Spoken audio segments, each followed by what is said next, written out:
The year was 2087, and the world had changed beyond what anyone could have imagined 40 years ago. Earth was no longer alone in the universe. Back in 2045, when the first alien ships appeared over major cities, panic had spread like wildfire. People thought it was the end of everything. But instead of destruction, those ships brought something incredible, an invitation to join something much bigger than Earth. The aliens called it the Galactic Union. It was like a huge family of different planets and species working together. After years of careful talks and learning to trust each other, Earth finally became a member. Now, humans traveled to distant worlds, and beings from other planets visited Earth. It was amazing. But it was also complicated. Far from Earth, on a beautiful planet called Zephoria Prime, something extraordinary was about to happen. This world was nothing like Earth. The sky was a soft purple color, and 2 moons hung in the air during the day. The cities looked like they were made of crystal and light, with tall towers that seemed to float in the air. The people who lived there, called Zephyrians, were tall and graceful, with silver blue skin that seemed to glow softly in the light. But the most amazing thing about Zephyrians was that they could read minds and speak to each other without saying a word. They lived much longer than humans, too. Some were over 500 years old and still looked young.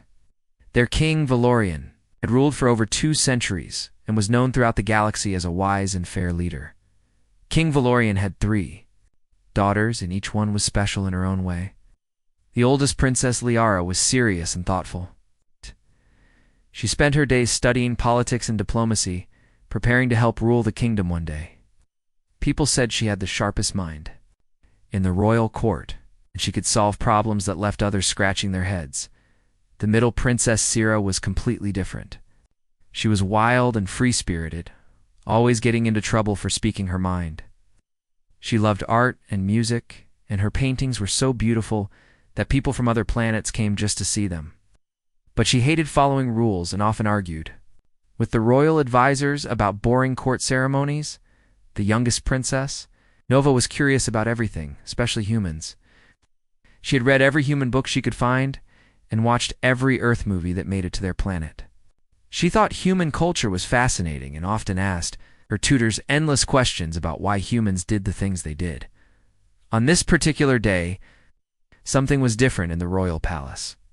The king had called for a special meeting with all the important nobles and advisors. These meetings usually happened once a month to discuss normal kingdom business, trade agreements, new laws, or problems with neighboring planets. But today felt strange. The king seemed nervous, which was unusual because nothing ever seemed to bother him. The great council chamber was enormous, with walls made of a special crystal that changed colors based on the mood of the people in the room today. It was swirling with anxious purples and uncertain grays. Hundreds of nobles sat in floating chairs that adjusted to their preferred height and comfort level. The 3 princesses sat in their special seats near their father's throne. Wondering what was so important that it required this kind of formal gathering, King Valorian stood up, and immediately the room fell silent. Even the crystal walls seemed to stop their color changing and settle into a deep blue, as if the palace itself was holding its breath. "My dear friends and advisors," the king began, his voice carrying easily through the large room, without any need for microphones or speakers. "Today I must share with you something that will change our kingdom forever. Deep in our ancient archives, our historians have discovered a law that has been forgotten for over 3,000 years. He paused, and the tension in the room grew thicker. The crystal walls began to pulse with nervous yellows and concerned oranges. This law was created by my ancestors during the Great Wars, when our people fought terrible battles with species we now call friends. The law states that to prevent future wars and build lasting peace, the royal daughters must choose husbands from the species that were once our greatest enemies." A gasp went through the room like a wave. Some nobles looked shocked, others confused, and a few seemed angry. The princesses exchanged glances with each other, their minds racing to understand what their father was saying. Since humans were the last species to join our galactic union, the king continued, and since there was conflict between our worlds during the early contact years, this ancient law now applies to my daughters. Each of them must choose a human husband. The reaction was immediate and explosive. Some nobles jumped to their feet, shouting protests. Others looked stunned into silence. The crystal walls of the chamber flashed bright red with anger, then deep purple with shock, then swirling confusion of every color imaginable. Princess Liara sat perfectly still, her face showing no emotion, but inside her mind was working furiously. She had always known that royal marriage was about duty more than personal choice, but she had expected to marry another Zephyrian noble. This changed everything. Princess Sarah stood up so quickly that her chair tilted backward. "Father, you can't be serious," she said loudly, her voice carrying over the noise of the arguing nobles. "You want us to marry complete strangers from another planet? That's crazy." But Princess Nova looked thoughtful rather than upset. She had always been fascinated by humans, and now she was wondering what it would be like to actually live with one and learn about their culture from the inside. The king raised his hand for silence, and gradually the room quieted down. "I understand. This is shocking news," he said calmly. "But the law is clear, and it exists for good reasons. Our ancestors were wise. They knew that the strongest peace comes not from treaties written on paper, but from families united across different worlds." An old noble named Lord Kavan stood up, his face showing his displeasure. "Your Majesty, surely this ancient law doesn't apply to our modern time? We live in peace with humans now. There's no need for such extreme measures. Peace must be maintained and strengthened," the king replied firmly. "And what stronger bond could there be than royal marriages that unite our families with theirs? This will show the entire galaxy that Zephyrians and humans are truly allies, not just in politics, but in life itself." The debate continued for hours. Some nobles argued that the law was too old to matter now. Others worried that human husbands wouldn't understand Zephyrian culture or be able to handle the responsibilities of royal life. A few progressive nobles thought it was a brilliant idea that would strengthen the kingdom's position in the Galactic Union. Meanwhile, the three princesses sat quietly, each dealing with the news in her own way. Liara was already thinking about the political implications and what kind of human would best serve the kingdom's interests. Sierra was planning how she might rebel against this decision without causing a war. And Nova was genuinely excited about the possibility of learning about human culture firsthand as news of the king's announcement spread beyond the palace. It created a sensation throughout both worlds. On Zephyria Prime, some people were excited about having human princes in the royal family. Others were worried about preserving their traditional ways. Young Zephyrians who had human friends thought it was romantic and modern. Older ones worried about what their ancestors would think. On Earth, the news created an even bigger stir. Every news channel was talking about it. Some humans felt honored that alien princesses would choose human husbands. Others thought it was strange or even suspicious. Social media exploded with jokes, theories, and debates about what it all meant. The Earth government had to carefully manage the situation. They didn't want to offend their alien allies, but they also had to deal with their own people's mixed reactions. Special committees were formed to figure out how to handle this unprecedented situation. As the sun set on Zephyria Prime, painting the purple sky with shades of gold and pink, the three princesses stood together on their private balcony, looking out at their beautiful world and wondering how different their lives were about to become. The ancient law had been spoken. Now everything would change, not just for three alien princesses, but for the future of two entire worlds. 3 weeks after the king's shocking announcement, both worlds were buzzing with activity. The news had spread to every corner of the galaxy. And suddenly, everyone had an opinion about the alien princesses and their future human husbands. But King Valorian wasn't going to let his daughters marry just anyone who showed up at the palace gates, working closely with Earth's government. The king created a careful plan for finding the right husbands. This wasn't going to be some silly reality show or a quick dating game. These men would become part of the royal family and help shape the future of two entire worlds. They needed to be special, not just handsome faces or smooth talkers, but people with real intelligence, kindness, and strength. The requirements were strict but fair. Candidates had to be between 25 and 40 years old, with clean backgrounds and no criminal records. They needed to show genuine interest in alien cultures and prove they could learn quickly. Most importantly, they had to pass psychological tests to make sure they were mentally strong enough to handle the pressure of royal life and emotionally mature enough for a real relationship. When the application process opened,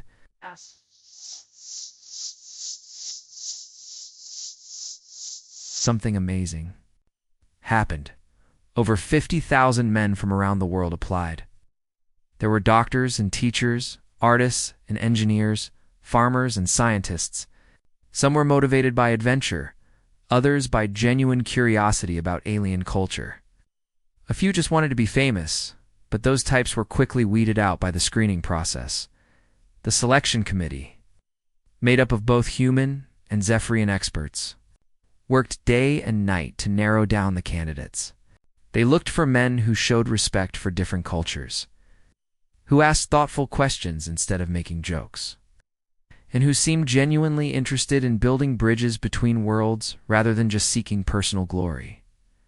After months of careful review, 3 candidates rose to the top, and interestingly, each seemed perfect for one of the princesses. The first was Dr. Chen Wei, a 35-year-old diplomat and scientist who had spent his career studying how different cultures could work together. He was calm and thoughtful, always thinking before he spoke. He had learned 6 languages and spent years living in different countries on Earth, trying to understand how people from different backgrounds could find common ground. When he read about the princess selection, he saw it as the ultimate challenge. In cross-cultural cooperation, the second candidate was Diego Rivera, a 28-year-old artist who created sculptures and paintings that mixed different cultural styles. He was passionate and creative, always pushing boundaries and challenging people to see the world differently. He had been fascinated by alien art ever since first contact and had even learned to create works inspired by Zephyrian crystal techniques. He applied because he believed art could speak across any language barrier, even between different species. The third was Nathan Brooks, 26-year-old writer and anthropologist who studied how societies develop and change over time. He was curious about everything and had an amazing ability to ask questions that made people really think. He had written several books about how first contact with aliens changed human society, and he dreamed of experiencing that change from the inside. When the 3 finalists were announced, the princesses had very different reactions. Princess Liara studied their files like she was preparing for an important diplomatic meeting. She made charts and lists analyzing each candidate's strengths and weaknesses. Dr. Chen's background in diplomacy impressed her, and she appreciated his serious approach to cross-cultural relations. Princess Sarah initially refused to look at any of the files.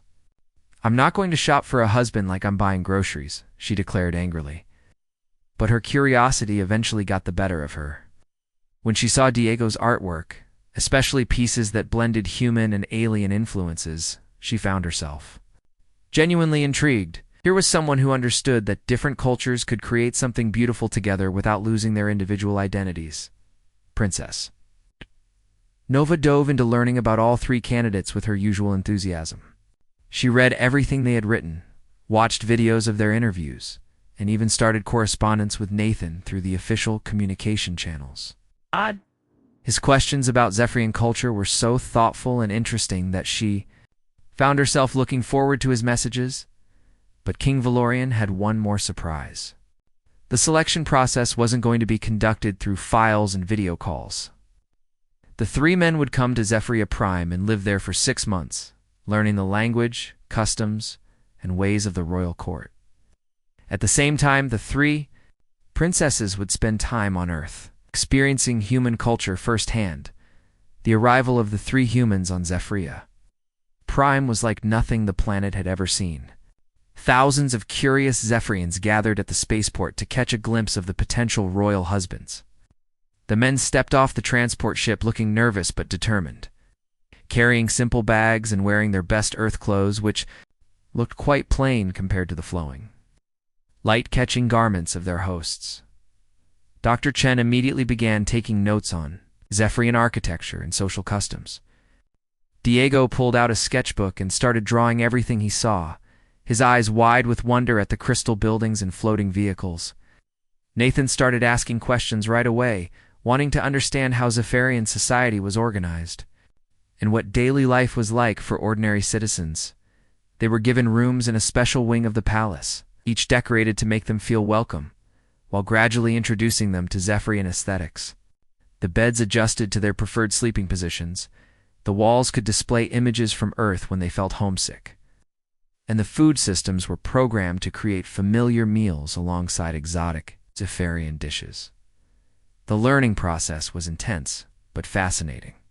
Zephyrian language wasn't just about words. It included telepathic elements that humans couldn't naturally access. But the teachers discovered that strong emotions could sometimes bridge that gap. When the men felt genuine excitement or deep, concentration-sensitive Zephyrians could pick up faint echoes of their thoughts. Dr. Chen approached language learning like a scientific project, creating careful charts of grammar, rules, and vocabulary lists. Diego learned through art, painting his way through new concepts and using colors to represent different emotional meanings in Zephyrian communication. Nathan learned by asking endless questions about why certain phrases carried specific cultural weight. Meanwhile, on Earth, the three princesses were having their own adventures. They stayed in a specially prepared facility that could accommodate their unique needs: privacy for telepathic meditation, food that met their nutritional requirements, and communication equipment to stay in touch with their home world. Princess Liara was fascinated by human government systems and spent hours observing political debates and diplomatic meetings. She was amazed by how humans could disagree so strongly yet still find ways to work together.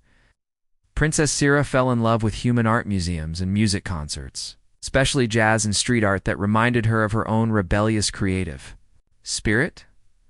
Princess Nova explored everything from shopping malls to universities.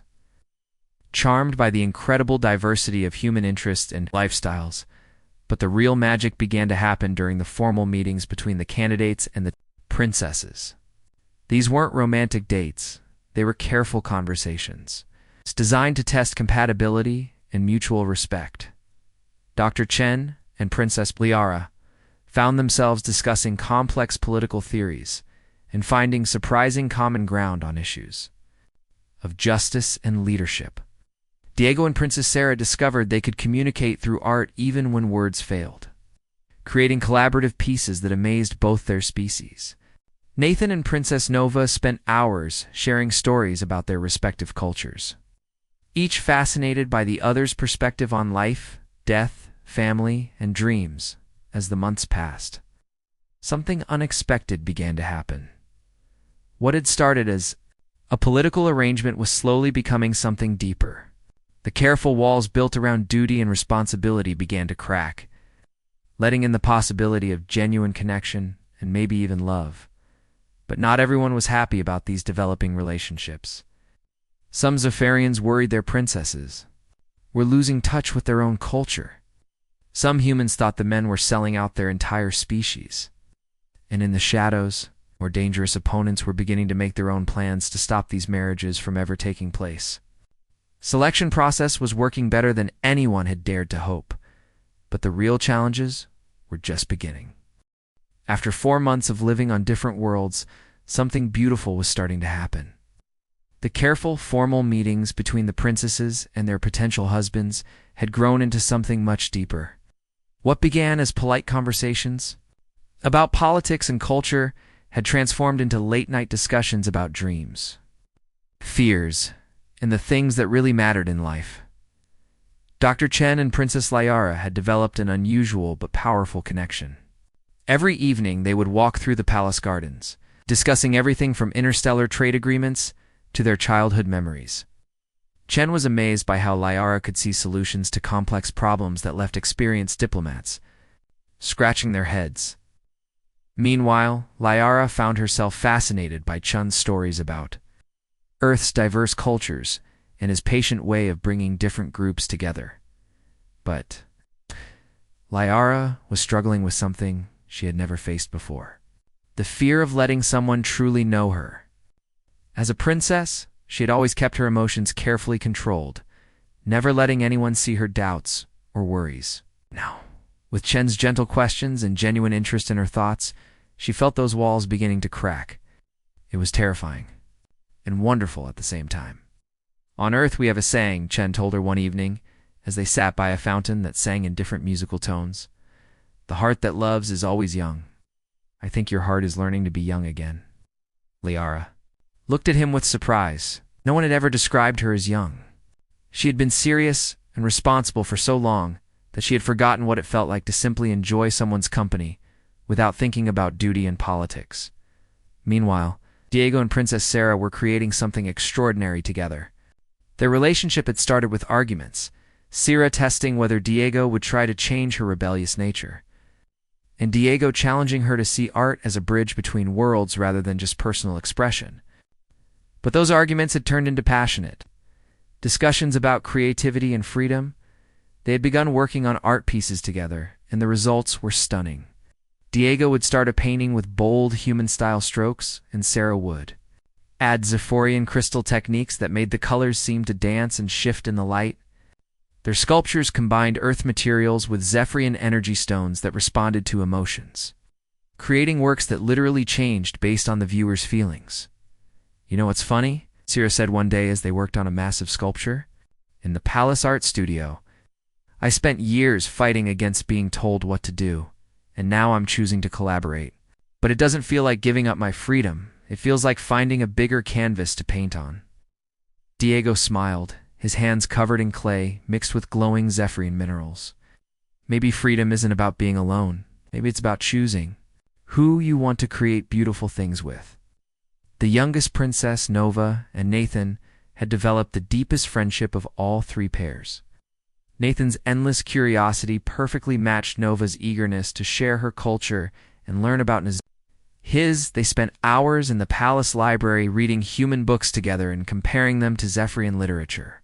Nathan was teaching Nova about earth poetry, while she showed him ancient Zephyrian songs that could only be fully appreciated through telepathic sharing. What amazed everyone was that Nathan seemed to have a natural sensitivity to Zephyrian telepathy. While he couldn't send thoughts like a true Zephyrian, he could sometimes sense Nova's emotions when they were very strong. The palace scientists were baffled. This had never happened with any other human. I think, Nova said thoughtfully one afternoon as they sat in her favorite tower room, watching the two moons rise over the purple sky, that some connections go deeper than biology. Maybe when two minds really want to understand each other, they find a way. Nathan nodded, feeling a warm sensation in his mind that he had learned to recognize as Nova's happiness. On Earth, we say that home is where the heart is. I never understood that saying until I came here. I think home might be where someone truly understands you. But not everyone was happy about these growing connections. In the shadows of both worlds, opposition groups were forming and making plans. On Zephyria Prime, Lord Kavan had gathered a group of traditional nobles who believed the royal bloodline was being contaminated by alien influence. They held secret meetings in ancient chambers beneath the palace, planning ways to prove that the humans were unworthy of royal marriage. These humans cannot possibly understand the sacred responsibilities of royal life, Lord Kavan declared to his followers. They come from a primitive world where people live barely 100 years. How can they comprehend the long-term thinking required to rule a civilization that spans centuries? His supporters nodded in agreement, but their real concern wasn't about the humans' capabilities, it was about their own power. If the princesses married humans who brought new ideas and different perspectives, the old noble families might lose their traditional influence over royal decisions. On Earth, a different kind of opposition was forming. A group called Earth First believed that humans were being manipulated by advanced aliens for unknown purposes. They held rallies and spread messages on social media, claiming that the marriages were part of some alien plot to weaken humanity. Wake up, people, shouted their leader during a protest outside the United Nations building. These aliens didn't choose our men because they love us. They're using them as pawns in some bigger game we don't understand. What happens when these so-called princes start making decisions that favor alien interests over human ones? The three human candidates were aware of the growing opposition, but they were also experiencing something that made all the criticism seem unimportant. They were falling in love, not just with the princesses, but with the idea of building something new between two worlds. During their video calls back to Earth, their families could see the change in them. Chen's parents noticed that their serious son was laughing more and seemed more relaxed than he had in years. Diego's sister remarked that her brother's artwork had gained a new depth and beauty that amazed everyone who saw it. Nathan's friends observed that he seemed to have found a purpose that went beyond just studying other cultures. He was actually becoming part of one. But the most remarkable development was the telepathic connections that were forming between each princess and her matched human. It started small, Chen sometimes knowing exactly what Liara was thinking during their political discussions. Diego feeling Sierra's creative inspiration flowing through his own hands as they worked together. Nathan sensing Nova's emotions so clearly that he could comfort her before she even realized. She was upset. The palace scientists studied this phenomenon with great excitement. Never before had humans shown any ability to connect with Zephyrian. Telepathy. Some theorized that deep emotional bonds could create new neural pathways. Others believed that love itself might be a universal force that transcended the boundaries between different species. Princess Lyra's advisor, an ancient Zephyrian, offered a different explanation. Perhaps he said wisely, "The connections were always possible. Perhaps we simply needed hearts open enough to allow them to form." As the 6 months of cultural exchange neared their end, each couple faced a crucial decision point. The formal selection process was almost over. But the real question wasn't whether the matches were politically suitable, it was whether 6 people from 2 different worlds were ready to commit their lives to something unprecedented and uncertain. The opposition groups on both worlds were preparing their final moves to stop the marriages. Ancient laws were being researched, political pressure was being applied, and some were even considering more drastic actions. But in the quiet moments between the political storms, 6 hearts were discovering that love really could bridge any gap, even the vast darkness between worlds. The question was whether that love would be strong enough to survive the challenges that were coming. The real tests were about to begin. And this time, the stakes would be higher than anyone had imagined. The morning that changed everything started like any other day on Zephyria Prime. The purple sky was clear, twin moons were setting behind the crystal mountains, and the 3 couples were preparing for what they thought would be another peaceful day of cultural exchange and growing closer together. None of them knew that by sunset their love would be tested in ways they never imagined. It was Chen who first noticed something was wrong. As a trained diplomat, he had learned to read the small signs that most people missed. During the morning council meeting, he saw how certain nobles avoided eye contact with the king. He noticed hushed conversations that stopped when he walked by.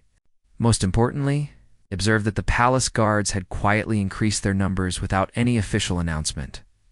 That afternoon, Chen was reviewing diplomatic reports in the palace library when a young guard he had befriended approached him nervously. "Sir," the guard whispered, glancing around to make sure no one was listening, "there's something you need to know. Some of the nobles are planning something tonight. During the feast celebration, they think the royal marriages are wrong, and they're going to try to stop them." Chen felt his blood run cold. What kind of plan?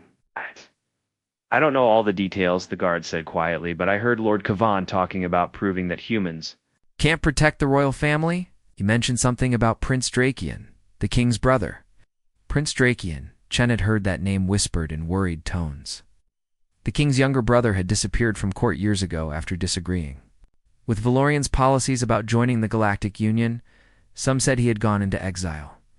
Others believed he was building support among the outer colonies, waiting for his chance to challenge his brother's rule. Chen knew he had to warn the others, but he also realized this was bigger than just protecting the princesses. If Prince Drakion was involved, this could be an attempt to overthrow the king entirely.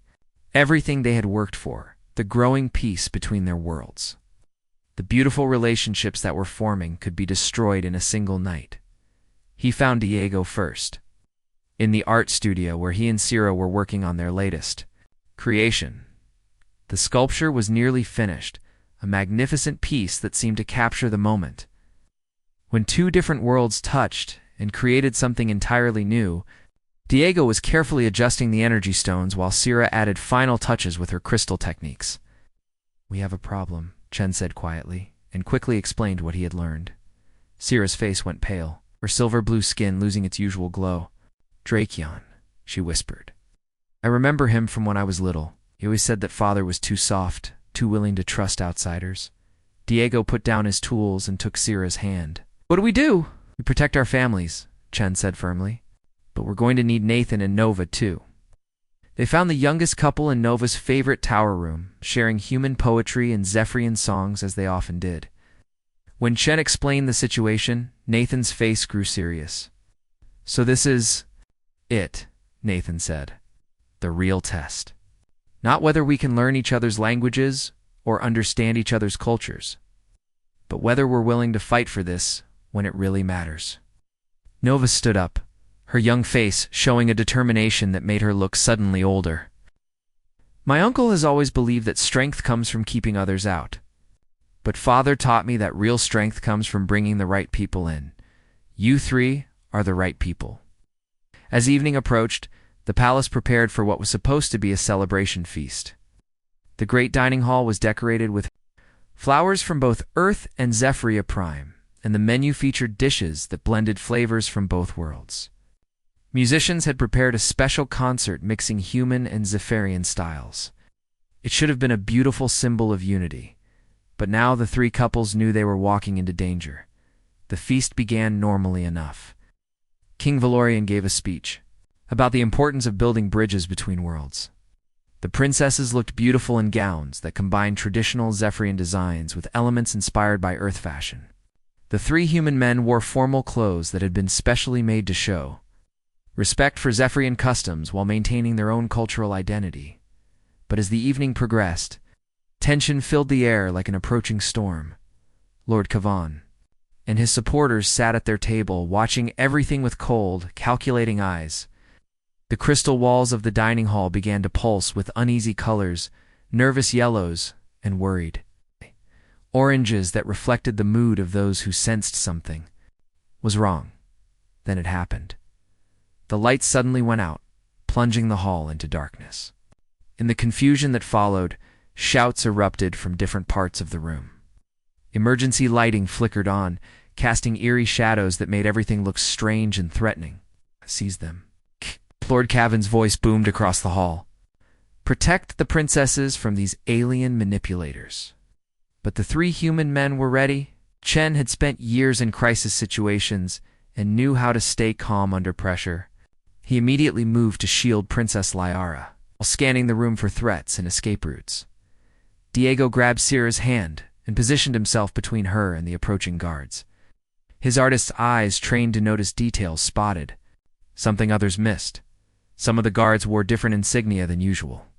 These weren't all palace guards. Some were outsiders. Nathan, despite being the youngest, showed remarkable courage. He helped Nova climb onto a raised platform where she could see the whole room and use her telepathic abilities to coordinate with loyal guards. "Father," Nova called out telepathically to the king. "Uncle Draken's supporters are mixed in with our guards. I can sense their hostile intentions." The battle that followed wasn't fought with weapons. It was fought with words, loyalty, and the power of truth. King Valorian stood tall in the center of the chaos, his voice carrying clearly over the noise. "Citizens of Zephyria Prime," he declared, "you see before you three men who could have fled to safety when they learned of tonight's plot. Instead, they chose to stay and protect the daughters of your king. Is this the behavior of manipulators and enemies? Or is this the behavior of true family?" Chen stepped forward, still shielding Lyara but speaking to the crowd. "Came here as a stranger, but this world has become my home. These people have become my family. I won't abandon them now, no matter what threats we face." Diego, his arm around Sira, added, "Love isn't about taking from each other. It's about creating something beautiful together. Look around this room. Look at the art, the music, the food that celebrates both our cultures. This is what we're building. This is what some people want to destroy." Nathan, helping Nova down from the platform, spoke last. I've spent my life studying how civilizations grow and change. The strongest societies aren't the ones that stay exactly the same forever. They're the ones brave enough to welcome new ideas and new people. Tonight, you get to choose what kind of civilization you want to be. The words had power. Around the room, Zephyrians began to murmur agreement. The crystal walls started shifting. From angry reds to thoughtful blues and hopeful greens, Lord Kavan, seeing his support slipping away, played his final card. "Prince Drakyun!" he called out. Show them the true strength of Zephyrian tradition. But when Prince Drakion stepped out of the shadows, something unexpected happened. He looked around the room, seeing the unity between species, the courage of the humans who had chosen to stay and fight for their adopted family, and the love shining in his niece's eyes. "Brother," he said to King Valorian, his voice heavy with emotion, "I came here tonight believing that you were weakening our people, but I see now that you have made them stronger. These humans have proven themselves worthy not through tests or trials, but through their actions when it mattered most." The crisis was over, but the real victory wasn't political, it was personal. The three couples had faced their first real test together. They had chosen each other over safety, comfort, or personal gain. As the evening ended and the palace returned to calm, Liara took Chen's hand. "Thank you for staying." "Thank you for being worth staying for," he replied. Sira looked at Diego with new respect. "You know, I've never had anyone willing to fight for me before." "Get used to it," Diego said with a smile. "That's what partners do." Nova and Nathan sat quietly together, both realizing that their relationship had grown deeper through shared danger. "Do you think it will always be this complicated?" Nova asked. Nathan considered the question seriously. "Probably, but I think the best things in life usually are." The ancient law had brought them together, but it was their own choices that would keep them together. And tonight they had all chosen love over fear, unity over division, hope over doubt. The real wedding could finally begin. 6 months after the night that changed everything, Zephyria Prime was preparing for the most spectacular celebration in its history. The triple royal wedding wasn't just a ceremony, it was going to be the first event ever broadcast simultaneously to both worlds, connecting billions of people across the galaxy in a shared moment of joy and unity. The planning had been incredible. Teams of experts from both planets worked together to create something that honored both cultures while building something entirely new. The ceremony would take place in the crystal gardens of the royal palace. But through advanced holographic technology, people on Earth would feel like they were standing right there among the glowing flowers and singing fountains. Princess Liara stood in her preparation room, looking at herself in a mirror made from polished Zephyrian crystal that reflected not just her image, but her emotions in shifting colors around the edges.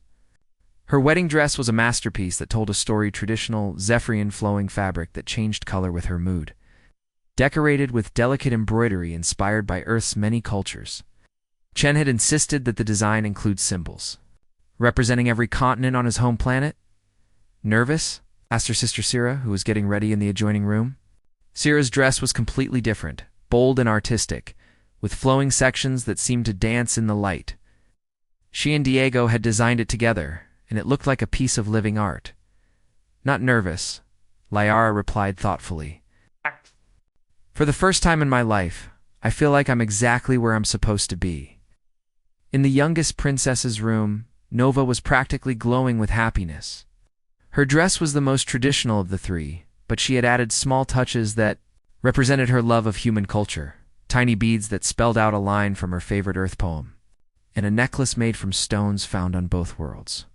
Meanwhile, in their own preparation area, the three human men were having their own moment of reflection.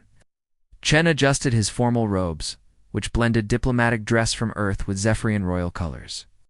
The outfit made him look like exactly what he was becoming, a bridge between two worlds.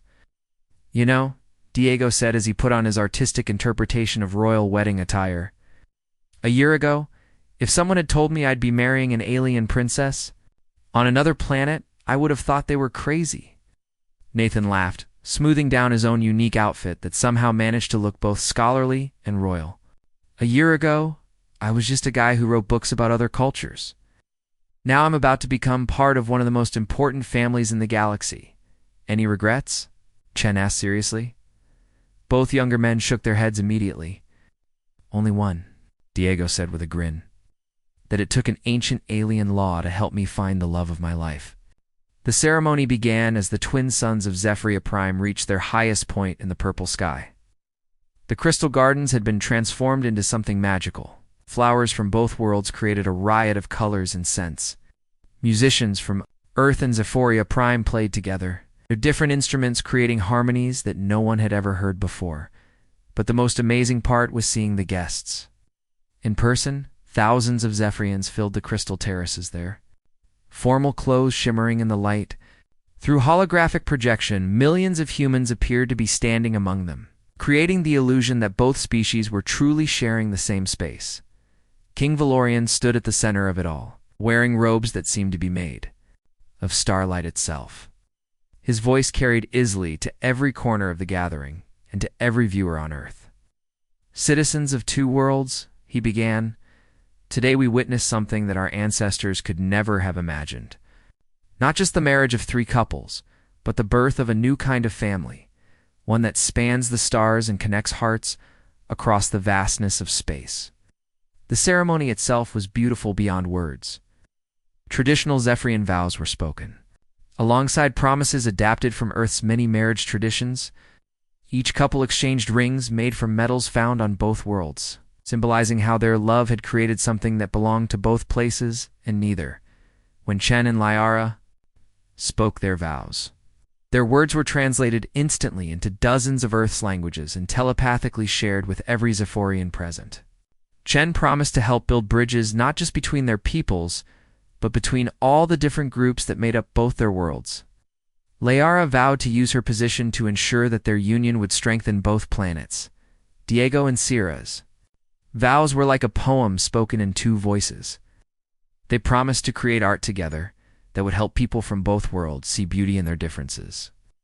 Their exchange was accompanied by a holographic display of their collaborative artwork, which shifted and changed as they spoke, reflecting their emotions in real time.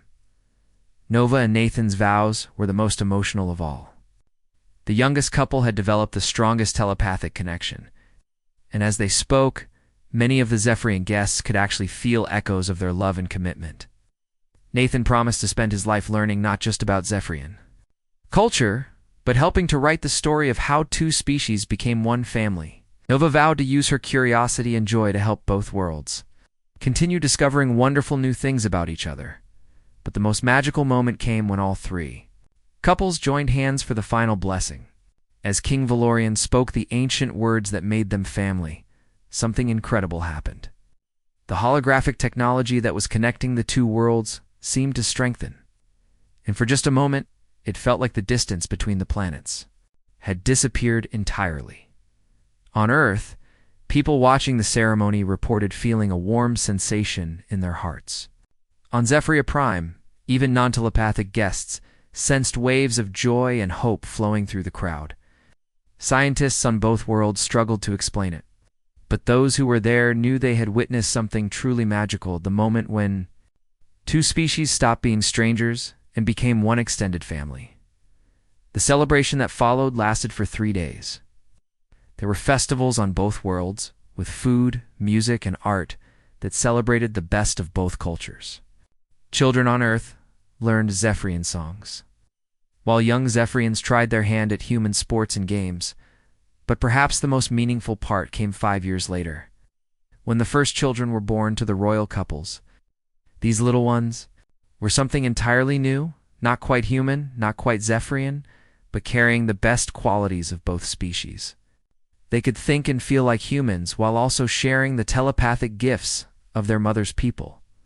The oldest child, born to Chen and Liara, showed an amazing ability to understand different points of view and help people find common ground. Diego and Sierra's daughter inherited her parents' artistic gifts, but used them to create works that could be appreciated by any species. Nathan and Nova's son displayed an incredible curiosity about everything and everyone, asking questions that helped both worlds understand themselves better. King Valorian often sat in his garden, watching these remarkable children play together.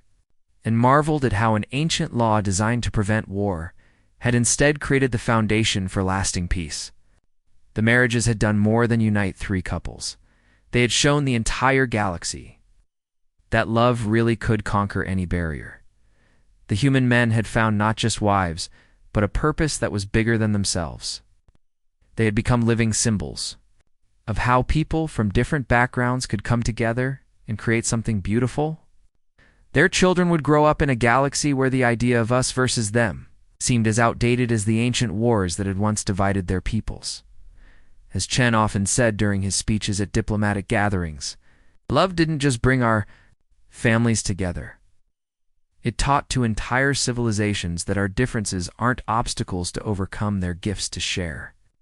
The ancient decree had required the princesses to choose human husbands, but in the end, everyone had chosen something much more important.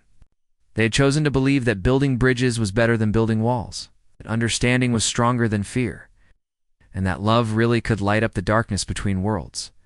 And in the years that followed, as more interspecies families formed and the galaxy became a more connected and peaceful place, people would look back on that triple wedding as the moment when the universe got a little bit smaller and a whole lot more loving.